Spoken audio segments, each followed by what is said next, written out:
रख हौसला वो मंजर भी आएगा, प्यासे के पास समंदर भी आएगा।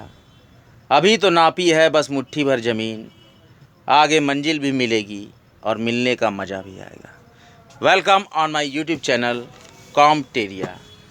In the previous lecture, we discussed three types of intelligences: abstract intelligence, concrete intelligence, and social intelligence. And two types of intelligences on behalf of DO have, that intelligence A are genotype intelligence and intelligence B are phenotype intelligence. Now today's lecture we will discuss about fluid intelligence. Now start the lecture.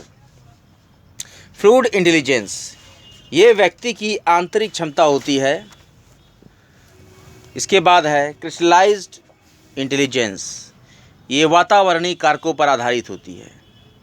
तीसरा concept IQ, concept of IQ, बुद्धि लब्धि की धारणा, बुद्धि मात्रा या बुद्धि लब्धि की धारणा के मापन पर आधारित होती है और यह बुद्धिमत्ता और बुद्धि शब्द का प्रयोग करती है। व्यक्ति के लिए उसके व्यवहार के आधार पर करते हैं और जब एक व्यक्ति के व्यवहार का निर्णय उसके बुद्धि परीक्षण के आधार पर किया जाता है तो केवल बुद्धि लब्धि शब्द का प्रयोग किया जाता है। बुद्धि लब्धि का निर्धारण व्यक्ति की बुद्धि परीक्षण में प्रगति के आधार पर किया जाता है। बुद्धि लब्धि को व्यक्ति की ऐतिहासिक आयु और मानसिक आयु के बीच अंतर या संबंध के रूप में परिभाषित किया जाता है। ये बुद्धि का अंतर या संबंध के रूप में परिभाषित किया जाता है और ये बुद्धि का मापन होता है जो व्यक्ति की मानसिक आयु और उसकी बौद्धिक परीक्षणों में प्रगति में उसकी ऐतिहासिक आयु का भाग देकर उसमें 100 का गुणा करके प्राप्त की जाती है। बुद्धि लब्धि कैसे प्राप्त की जाती है? ये बुद्धि का इस तरह से मापन है जो व्यक्ति की मानसिक आयु कैसे निकालते हैं? उसकी बौद्धिक परीक्षणों में प्रगति को उसकी ऐतिहासिक आयु का भाग देकर मानसिक आयु बटे ऐतिहासिक आयु गुणे 100 ये प्राप्त करते हैं हम बुद्धि लब्धि। स्टर्न ने कहा कि बुद्धि लब्धि की धारणा 1912 में इन्होंने निर्धारण किया और टर्मन ने 1916 में बुद्धि के बिनेट सीमन स्केल के आधार पर बुद्धि लब्धि और बुद्धि मापन की धारणा को रख दिया। ये केवल व्यक्ति की बुद्धि के उद्देश्यात्मक और वैज्ञानिक तरीके से अभिव्यक्त करने का साधन होता है और बुद्धि लब्धि की धारणा को समझने के लिए हम इंटेलिजेंस टेस्ट के बारे में जानना बहुत ज़रूरी है। बुद्धि परीक्षण एक मानकीकरण परीक्षण है जिसमें विभिन्न प्रकार की वस्तुओं और कार्यों को विषय के समक्ष उसके बौद्धिक कार्यात्मक के स्तर का निर्धारण करने के लिए प्रस्तुत करते हैं। ये बुद्धि लब्धि के रूप में एक गणितीय गणना के शब्द को उपलब्ध करवाती है और व्यक्ति के सामान्य बौद्धिक स्तर और विभिन्न प्रकार की विशेष योग्यताओं को दर्शाती है। दूसरा बिंदु जो हमें बुद्धि लब्धि को समझने के लिए सहायक है वो होगा क्रोनोलॉजिकल एज और CA, ऐतिहासिक आयु या CA, इसके प्रतीकात्मक रूप में CA के रूप में अभिव्यक्त किया जाता है और यह व्यक्ति की वास्तविक आयु को बतलाती है। इसी गणना समय और जन्म दिवस से की जाती है। ये वर्षों में, महीनों में और घंटों में हो सकती है। इसके बाद जो तीसरा बिंदु है बुद्धि लब्धि को स्पष्ट करने के लिए वो होता है मेंटल एज और MA। अल्फ्रेड बिनेट को बुद्धि परीक्षण का जनक माना जाता है। बुद्धि परीक्षण का जनक किसको माना जाता है? Alfred beneath. और ये प्रथम मनोवैज्ञानिक थे जिसने मानसिक आयु की धारणा को प्रस्तुत कर दिया और बिनेट ने एक फ्रांसीसी मनोवैज्ञानिक थे। इन्होंने फ्रांस सरकार ने इनको मानसिक विक्षिप्त बालकों को सामान्य बालकों से पृथक करने के लिए नियुक्ति की थी इनकी और इसको पूर्ण करने में उनका सहयोग भी था। उनके बौद्धिक परीक्षण को बुद्धि का बिनेट सीमन परीक्षण कहा जाता है। मानसिक आयु बालक का बौद्धिक परीक्षण में प्रदर्शन की अभिव्यक्ति होती है और उसके परीक्षण के विभिन्न वस्तुओं पर दिए गए सही उत्तरों को जोड़ा जाता है। योग को मानसिक आयु में परिवर्तित किया जाता है और यह बालक की किसी विशेष आयु में उसकी मानसिक परिपक्वता को दर्शाती है। मानसिक आयु को प्रतीकात्मक रूप में M.A. से अभिव्यक्त किया जाता है। इसी तरह मानसिक आयु सीधे गणना नहीं की जा सकती है लेकिन इसका निर्धारण आधारभूत आयु से किया जाता है। अब है अगली बिंदु जो कि बुद्धि लब्धि को समझने में बहुत ही सहायक है, बेसल एज, आधारभूत आयु। ये बालक की मानसिक आयु है जो उसकी वास्तविक आयु के साथ संबंधित होती है और वहाँ पर बुद्धि परीक्षण में सभी प्रश्नों को हल कर सकता है। वो आधारभूत आयु की धारणा की व्याख्या हम उदाहरणों द्वारा कर सकते हैं। एक विशेष आयु समूह के बालक के लिए तैयार बुद्धि की परीक्षा में 4 उप परीक्षाएँ होती हैं और एक उप परीक्षा को प्राप्त करने की सफलता का अर्थ 3 महीने का लाभ होता है। यानी कि 4 बार परीक्षाएं उत्तीर्ण करेगा तो 4 गुणे 3 यानी 12 महीने तो बुद्धि परीक्षणों को विभिन्न आयु समूह के लिए प्रयुक्त किया जाता है। इसी तरह से प्रत्येक बुद्धि परीक्षा एक विशेष आयु के लिए 12 महीने का प्रलाभ देती है और अगर एक बालक समस्त चारों परीक्षाओं को उत्तीर्ण कर लेता है तो उसे 12 महीनों का प्रलाभ प्राप्त होता है। जिस स्तर पर बालक समस्त उप परीक्षाओं को उत्तीर्ण कर लेता है और अगली आयु समूह में उप परीक्षाओं को उत्तीर्ण करने में असफल हो जाता है उसे आधारभूत आयु कहा जाता है। वह स्तर जिस पर बालक समस्त उप परीक्षाओं को उत्तीर्ण कर लेता है लेकिन अगली आयु समूह के समस्त उप परीक्षाओं को उत्तीर्ण करने में असफल हो जाता है उसे आधारभूत आयु कहते हैं। बहुत ही इम्पॉर्टेंट पॉइंट है। इस तरह से एक बालक की मानसिक आयु की गणना आधारभूत आयु और उसके द्वारा अगली आयु समूह स्तर के लिए तैयार किए गए बुद्धि परीक्षण के द्वारा अर्जित महीनों के प्रलाभ को जोड़ने के लिए की जाती है।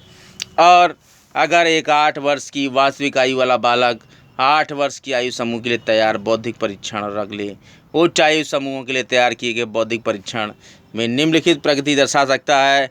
बालक की प्रगति और उसके अर्जित लाभ के बारे में अगर बताएं तो 8 वर्ष की आयु समूह की समस्त उप परीक्षाओं का परीक्षण का चरण ये बालक की प्रगति के कॉलम में हम रखते हैं। तो अगले कॉलम में अर्जित लाभ में जो हमें प्राप्त होगा 8 वर्ष या 96 महीने और बालक की प्रगति के कॉलम में हम लिखते हैं 9 वर्ष के 4 उप परीक्षा परीक्षणों में से 3 का चरण तो हमें अर्जित लाभ मिलता है 3 गुणे 3 यानी 9 महीनों का प्रलाभ। और अगर बालक की प्रगति के स्तंभ में हम लिखते हैं 10 वर्ष के 4 उप परीक्षा परीक्षणों से 2 का चरण तो अर्जित लाभ मिलता है। अर्जित प्रलाभ जो होगा वो 2 गुणे 3 यानी 6 महीनों का प्रलाभ होगा। और बालक की प्रगति में अगर 11 वर्ष के 4 उप परीक्षा परीक्षणों में से 1 का चरण लिखते हैं तो अर्जित लाभ होगा 1 गुणे 3 यानी 3 महीनों का प्रलाभ। और अगर बालक की प्रगति के स्तंभ में 12 वर्ष के आयु समूह के समस्त 4 उप परीक्षा परीक्षणों में उत्तीर्ण की बात करें तो अर्जित लाभ के स्तंभ में हम 0 गुणे 3 बराबर 0 प्रलाभ। इसका मतलब कि 9 वर्ष और 6 माह। तो बालक की मानसिक आयु आधारभूत आयु और श्रेणीबद्ध स्तर पर अर्जित प्रलाभ का योग होता है और आधारभूत आयु 8 वर्ष प्लस अर्जित प्रलाभ बराबर 1 - 1/2 वर्ष या 18 माह। इस प्रकार से कुल मानसिक आयु 9 वर्ष और 6 माह होगी। हमें जानना चाहिए कि एक बालक की मानसिक आयु वर्षों के साथ साथ महीनों में आती है तो इसे केवल महीनों में बदल देना चाहिए। 9 वर्ष 6 माह को 9 गुणे 12 + 6 यानी 108 + 6 यानी 114 माह कह सकते हैं। और वास्तविक आयु को भी माह में बदलना चाहिए जो कि 8 वर्ष है तो 8 गुणे 12 बराबर 96 माह। और इसके बाद ही बुद्धि लब्धि की गणना हम कर सकते हैं। जब बालक की मानसिक आयु को केवल वर्षों में अविभक्त किया जाता है तो इसे महीनों में बदलने की आवश्यकता नहीं होती है। इस बिंदु को स्पष्ट करने के लिए मैं डिस्क्रिप्शन बॉक्स में PDF दूंगा। PDF में आप बालक की प्रगति और अर्जित लाभ के स्तंभ कॉलम चार्ट में देख लीजिएगा। जो मैंने बताया है ये स्पष्ट हो जाएगा। डिस्क्रिप्शन लिंक में ज़रूर देखिएगा। इस बालक की प्रगति अर्जित लाभ और बुद्धि लब्धि की गणना का जो मैंने बताया है वो मैं PDF ज़रूर डालूँगा। तो PDF डिस्क्रिप्शन में ज़रूर देखिएगा। इसके बाद जो अगला पॉइंट होगा कैलकुलेशन ऑफ IQ। बुद्धि लब्धि के लिए जो चरण होते हैं अगले कैलकुलेशन ऑफ IQ। बुद्धि लब्धि मानसिक आयु के स्तर को वास्तविक आयु से प्रस्तुत करती है और बुद्धि लब्धि की गणना के निम्नलिखित सूत्र प्रयोग करते हैं जिसमें IQ = होता है mental as upon CA × 100। IQ means बुद्धि लब्धि, MA मीन्स मानसिक आयु, CA मीन्स वास्तविक आयु। बुद्धि लब्धि बराबर मानसिक आयु बटे वास्तविक आयु × 100। एक बालक जिसकी वास्तविक आयु 10 वर्ष है और मानसिक आयु 8 वर्ष है तो उसकी बुद्धि लब्धि IQ बराबर 8/10 × 100 यानी 80 होगी। और हम बुद्धि लब्धि की गणना भी तभी कर सकते हैं जब मानसिक आयु और वास्तविक आयु महीनों में अभिव्यक्त हो जाती है। और बालक की वास्तविक आयु 96 माह होगी और बालक की मानसिक आयु 114 माह होगी। IQ होगी 114/96 × 100 बराबर 119। बुद्धि लब्धि का अपने आप में कोई अर्थ नहीं होता है, इसलिए इसकी सदैव व्याख्या कुछ निश्चित नियमों के अनुसार होती है। हम बुद्धि लब्धि की निम्नलिखित 2 वर्गीकरणों के आधार पर व्याख्या कर सकते हैं। जैसे कि अगर हम क्रमवार बात करें तो टर्मन और मेरिल शिक्षा शास्त्रियों के अनुसार 140 से ऊपर की बुद्धि लब्धि मेधावी छात्रों को प्रदर्शित करती है। 130 से 139 की बुद्धि लब्धि अति उच्च बुद्धि को, 120 से 129 उच्च बुद्धि को और 110 से लेकर 119 अंक ये बुद्धि लब्धि औसत से ऊपर होती है। और 90 से 109 सामान्य या औसत को शो करती है और 80 से 89 औसत से भिन्न होती है। 70 से 79 मंद बुद्धि को और 50 से 69 तक का रेंज क्षीण बुद्धि को प्रदर्शित करता है। 25 से 49 तक का रेंज मूढ़ बुद्धि को और 0 से 24 तक का रेंज जो है वो जड़ को प्रदर्शित करता है। और अगर गैरेट के द्वारा हम देख लें कि गैरेट ने किस प्रकार से क्लासिफिकेशन किया बुद्धि लब्धि के लिए, तो उनके लिए गैरेट के अनुसार है 140 से ऊपर अति उच्च, 120 से 139 उच्च, 110 से 119 उज्ज्वल और 90 से 109 औसत और 80 से 89 मंद बुद्धि, 70 से 79 अत्यंत मंद बुद्धि और 0 से 69 क्षीण बुद्धि को प्रदर्शित करता है। और लगभग 16 वर्ष की आयु के पश्चात मानसिक आयु स्थिर हो जाती है और ये कहा जाता है कि एक व्यक्ति की बुद्धि लब्धि की गणना 16 वर्ष की आयु के बाद नहीं की जानी चाहिए, जबकि उसकी आयु समय में उसकी संबंधित स्थिति को प्रतिशत स्तर या मानक अंक या बुद्धि लब्धि विचलन अनुमानित मध्यमान और मानक विचलन के साथ एक मानक अंक है और इसके लिए मानक विचलन 16 और मध्यमान 100 के रूप में लिया जाना चाहिए। आज का लेक्चर बस यहीं तक। वीडियो के डिस्क्रिप्शन बॉक्स में बुद्धि लब्धि टर्मन मेरिल द्वारा वर्गीकरण और IQ is equal to MA/CA गुणे 100 ये सारे फार्मूले और बालक की प्रकृति और जित लाभ के जो भी स्तंभ चार्टवार जो भी डेटा है मैंने बताया है वो सब मैं डिस्क्रिप्शन लिंक में अपलोड कर लूँगा। आज का लेक्चर आपको कैसा लगा कमेंट बॉक्स में कमेंट जरूर करें। मेरे चैनल का नाम है कॉम्टेरिया। सभी पढ़ें सभी बढ़ें। चैनल को लाइक करें, सब्सक्राइब करें और बेल आइकन को जरूर प्रेस कर दें। बेल आइकन को प्रेस करने से आपको मेरे लेक्चर्स के सारे नोटिफिकेशंस मिलते रहेंगे। बेल आइकन को प्रेस करके ऑल पे कर देने पे जितने भी लेक्चर्स मेरे आएंगे कॉम्टेरिया पे सारे लेक्चर्स आपका नोटिफिकेशन आपके मोबाइल के स्क्रीन बॉक्स पे दिखेंगे।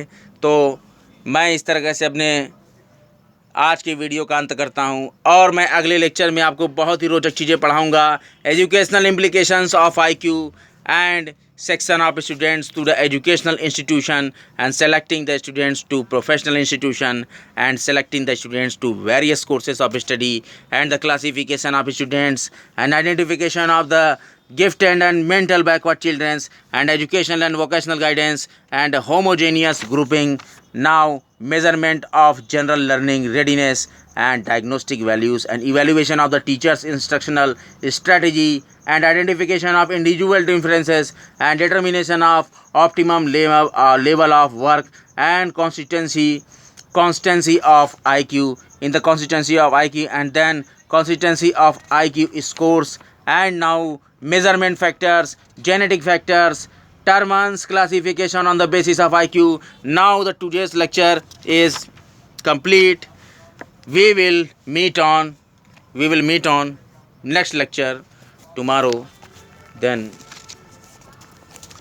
मेरे चैनल का नाम है कॉम्टेरिया। सभी पढ़ें सभी बढ़ें। धन्यवाद।